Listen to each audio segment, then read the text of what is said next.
Episode 2 of the Doctor Who 60th anniversary specials is upon us. Wild Blue Yonder. So, is it any good? Is it going to make me rant like I did last week? Am I going to upset a few people? That's always possible. So let's get into it.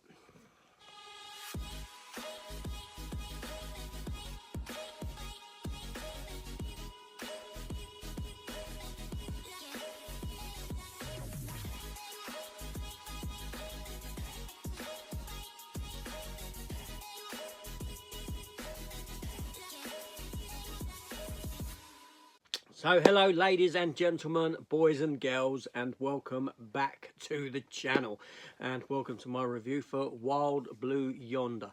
Yes, the second 60th anniversary special. David Tennant and Catherine Tate's return. Is this episode any good? Yes. So anyway, this episode, it opens with the TARDIS appearing in front of Isaac Newton, and they basically, it's a fun little kind of a nothing scene, so to speak. I say nothing, but there's more to it. We'll get into that later when we tick a couple of them boxes that people don't like me ticking, but there we go. So this episode here comes as directed by Tom Kingsley and is written by Russell T Davies. Now, this episode here is very small on cast. Obviously, the TARDIS is out of control, and the TARDIS lands on a ship and then ultimately vanishes after the Doctor implements a kind of a repair to the TARDIS. And the TARDIS, knowing that there is imminent danger, leaves Donna and the Doctor stranded on this spaceship. They have to work out what's going on. They step outside of the room that they're in. They're in a massive, big, long corridor. It's a very long spaceship.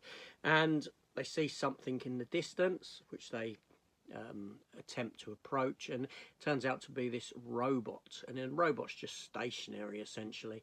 But the ship is saying some strange words every so often, and everything kind of refigurates within the ship. We get to a point where the Doctor and Donna are, after investigating things, are separated, only for the Doctor to come in back into Donna and Donna to go back into the Doctor in two separate places. Basically, there's these alien life forms on board that have come from nothingness. The ship is on the edge of the known universe, and it's basically staring out into nothing. There's nothing out there, but there are these beings in the nothingness, and they've got no concept or understanding of us and the way we work, and two of them have come on board and they start imitating the Doctor and Donna. So this episode here is solely David Tennant and Catherine Tate in their respective roles and playing their duplicates of themselves, who are slowly learning and becoming the Doctor and Donna themselves, because they want to get into our universe. So yeah, it's, on the one hand, it felt like a very kind of cheap episode in the sense of no cast, so there's none of that cost involved, but there's some lavish special effects on show.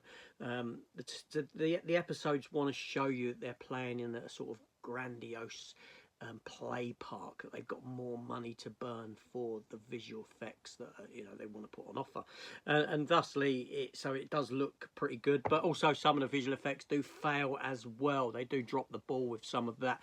You've got an intriguing story, but unfortunately the setup is too slow, so much so that you're questioning, where is this going, what's happening, let's get something going, let's get something to happen. It's a good character study of the two characters and the understanding that they have of one another, but ultimately it's all for nothing. It's an episode that, it feels like a standard episode of Doctor Who. There's nothing 60th anniversary about this whatsoever, with the exception of David Tennant being there, having returned, but that's nothing more than a way to regenerate viewing figures, or an attempt to. But with all the stuff that goes on in the abysmal writing within, the episode is written by Russell T Davies, and the last week's episode I got very criticised for because of the sort of tick box exercise that the the episode took, the agenda-driven narrative that the episode took, and being that there's only 2 characters in this, it is very light on that. There are 2, however, scenes that do tread on this ground, and it's not necessary. It's really not necessary to go to. This is a sci-fi show. This is a science fiction action show aimed at very young children. Here we are, adults watching it, and in that, it doesn't need to have the messaging that it does. Again, like I said, this episode's very light on it. I won't get into it. It was nothing like last week's messaging. Thanks. And you know nothing? It's a shame you're not a woman anymore. Because she'd have understood. We've got all that power, but there is a way to get rid of it. Something a male-presenting Time Lord will never understand. Yeah, that stuff was abysmal. You know, it wound me up. It's not necessary. It's hideous. Anyway, so this episode here, it had, thematically it was good. It had some good ideas therein, but its execution, not so much. The kind of playing in the playground of something like The Thing. Great concept. They could have done far more with it. It could have been somewhat scarier, but really these 2 things come off more as a joke. You know, when you've got the big long arms, and it looks stupid.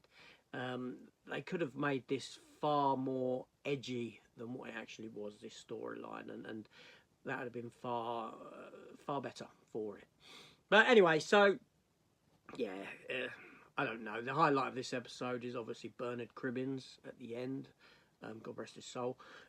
Fantastic seeing him back, and I certainly hope we get some good stuff with him in the next episode. But we'll see. Anyway, I'm sure the next episode will be ticking a considerable amount of boxes than what this episode did. So, there we go, ladies and gentlemen. I'm going to leave it there. Comments down below, as always. And I'll see you next week. Take care all, and goodbye.